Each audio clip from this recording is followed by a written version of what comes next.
more information than I gave you in class about the procedure.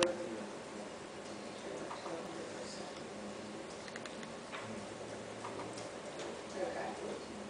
All right. And the procedure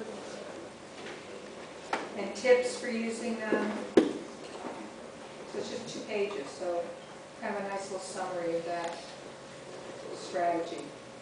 So that's in the mailbox, in the Dropbox, if you want to download it. Right. And this is an article that was written by people in the aerospace department at MIT in 2002. But it was a description of how they began in a lecture-based class, so it's a traditional lecture class, how they began to introduce some active learning strategies, or strategies that would engage the students. So, it deals with money cards. I'm trying to think. So you have money cards, you have concept questions. Oh, here we are. When you see concept tests, think of that as the concept questions, turn to your partner, cold calling, in-class demonstrations, reading quizzes at the beginning of the lecture. This was the pre-class reading, and money cards. So it looks at how these instructors implemented these strategies in their lecture class. And the question there is, what is cold calling? Oh, cold calling is, all right, I have a question about some of the lesson. Juan Carlos, what do you think? So it's like, calling on someone. It comes from sales. You know, like when you just get on the phone and say, boy, do I have something for you. Okay? So I'll go. What do you think? Oh, okay. This is an effective strategy, but it's a dangerous one. You have to be really careful how you use it, but they will. And just briefly, just to give you the difference, if I ask the question first, what did we learn yesterday about money cards? Danielle. Danielle would say, Danielle, I didn't even listen to the question.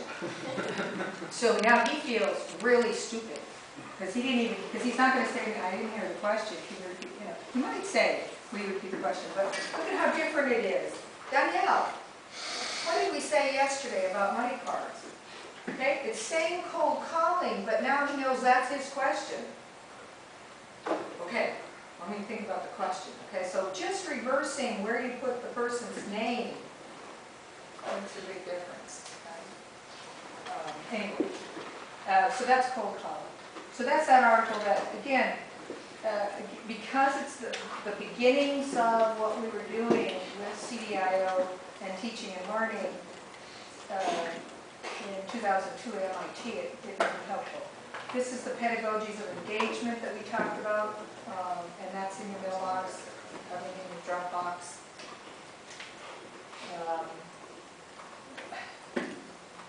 This one may be more theoretical than practical as I scanned through it yesterday. I mean, I found it to be a wonderful article, but I have see what you think about that.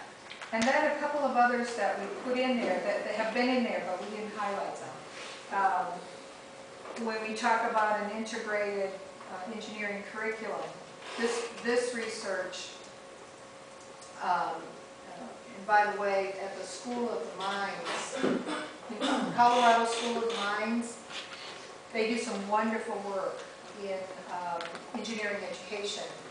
But this Barbara Olds, also a good presenter, very knowledgeable.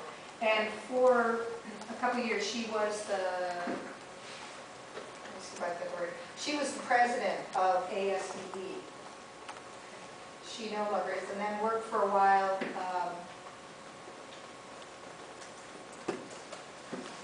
I'm trying to think what organization in Washington. but I think she's back at Colorado School of the Mines, but also someone that I've heard. So they were looking at if you have an integrated engineering curriculum in the first year, meaning you're teaching the discipline, you're teaching the other skills, engineering skills, and you're doing it right at the beginning, what effect did that have on graduation rates and student satisfaction? So this also would be a good study. Oh, and this one I forgot that I had. This is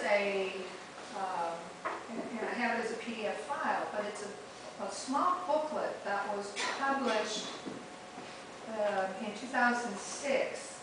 And one of the authors, The Thinker's Guide to Engineering Reasoning, this Rob Niemoyer is from the U.S. Naval Academy and has been a long time, U.S. Naval Academy has been a long time member of CDIO. So he's been very active in the CDIO organization.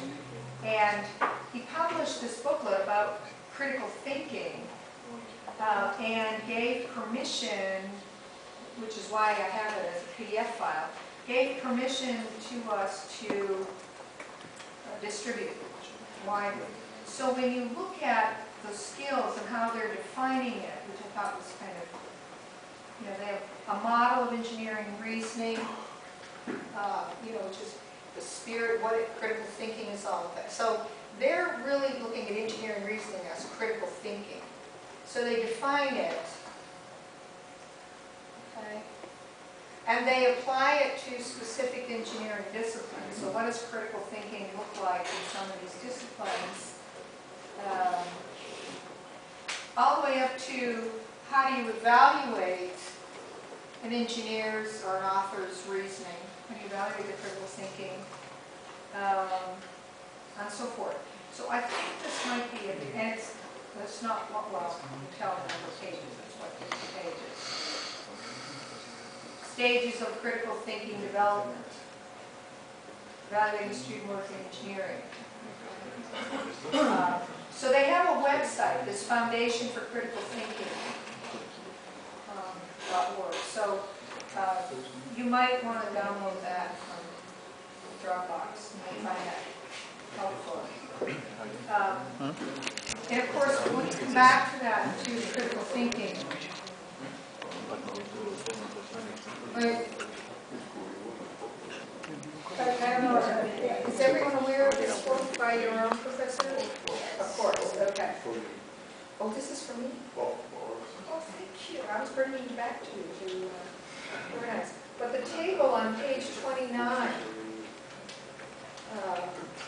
I found very helpful because he looks at critical thinking and he defines it into 6 main skills and then some sub-skills. So if you're going to be including a program outcome called critical thinking, this is how you begin to define it.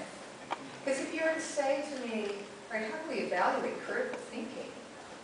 Well, you've got to tell me more than just critical thinking. I wouldn't even know where to begin. But if you tell me critical thinking is made up of interpretation and analysis and evaluation of ideas and making inferences, okay, I know how to teach that, I know how to assess that. Those were the skills used in the instrument that Hipólito used to make his study.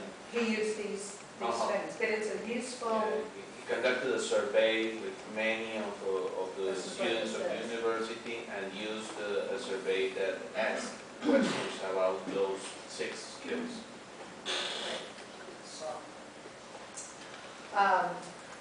So we're going to come back to that part. All right. So that's what's in the Dropbox. Okay. And by way of review of where we ended yesterday, let's see, we'll come up to, okay. I'm going to give you some examples, and probably better examples. I talked about this, but this was from Unitech. I'm going to show you a map. And remember, this was a program in computer engineering. Very sure. And notice this was a draft. I don't have the final, well, I can get you to the final version by looking at their survey. But when we did that exercise that you and I did yesterday about, tell me what your list of program outcomes is. Okay. I asked you, however, just to go to the second level, 2.1, 2.2. But they started with the CDIO syllabus, because these were, even the people in the room who were in the business program, everybody started with the CDIO syllabus. And you'll see how they adapted it a little bit. Okay. They did not they didn't separate out the discipline. Because if you look at the CDIO syllabus, this is basic sciences and math. And then there's a basic disciplinary knowledge and an advanced. They just call it disciplinary knowledge, which is one. But look at their habilidades personales. Okay. This is the same. This is 2.1 in the syllabus. Again, they wanted scientific thinking. This was added from the CDIO syllabus. But for them, scientific thinking, and notice they did the same thing. Critical thinking, they bumped it up to this level. Okay. Creative thinking. All right. But then they had, again, from values, as I said, they were up to 11 in this category. Okay. Initiative. Initiative. Self-assessment. Work under pressure. Oh, this is working under pressure. Oh, okay. Self-esteem. Okay. All right. And so they, right. And also entrepreneurship. Yes, and they added entrepreneurship. They added lifelong learning. Yes. Okay. So they were up to 11. I suspect that they collapsed them a little bit and put them in different categories. But even if they get, because I have not seen the most recent, this was from 2008. Miren, espíritu emprendedor ahí es bastante distinto a como nosotros lo vemos. Sí. Yeah. Here at the university we have one specialty that's called Center for Espíritu emprendedor no es Se parece al liderazgo más bien. Es más bien liderazgo, es leadership. No, yo estoy de acuerdo con Javier, es más innovación. Miren, está ahí para el lado de innovación. Miren, Gonzalo es más innovación. No veo. ¿No ves? No. Tengo la grapa. Ahí está la bolsa. Se volvió gallego, sí. Gallego, yo me volvió la grapa. ¿Y aquí no ves? Aquí tiene que... No. Ya tenemos allá. The third category, personal, again, looks very much like, oh no, they separated that out. So they started with the cultural influence, respect for diversity. Okay, so they did, so here's effective communication, groups. They had a separate one for negotiation, and then leadership. Okay. Now, what was different here is that, remember in the CDIO syllabus, the fourth category, the professional practice, starts with the society and organizations, and then does CDIO. They decided that, again, to make it more common, to pull out what was in there that was still common to business programs. They made for really the external and social context, and they put professional ethics there, and commitment to the environment comes under there, and the social commitment comes under there, and then they were going to leave 5 to be the CDIO for engineers, to be the PODC for business. Okay, so they just teased it out into 5. And we'll look at their surveys. So remember, what was the next step once you did? Yes, Steve. Why 5 competencies could be the one? Yes, you can move them around in their discussions, and as I said, this was the first draft. So I'm sure a lot of these things, and when we look at their survey, you'll see that things got summarized and moved around a little bit. So yesterday, after we did this, what did we say the next step was? Once you have your list of program outcomes, With the prioritization of the outcomes. yes. And who does that prioritization of the outcomes? Stakeholders. You do other stakeholders. You as faculty, because you're a stakeholder group for industry, and you might do it by survey. So let me show you what I really forgot that I had for those surveys. Which is why, again, if you're working on this, Jorge Garcia will be a great, oh no, I didn't want to start with that.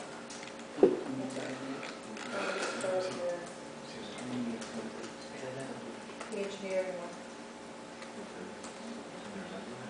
Okay, but I think we're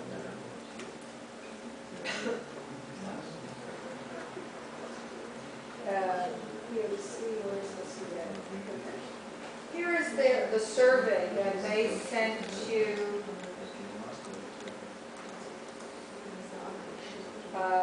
their stakeholders. It's a little smaller.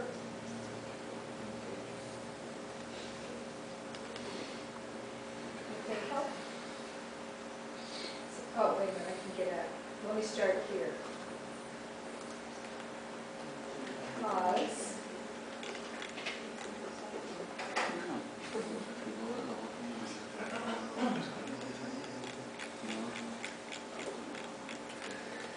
This is the top of their survey. Okay. And I'm just going to enlarge it a little bit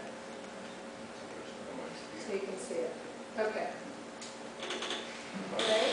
So here are the directions.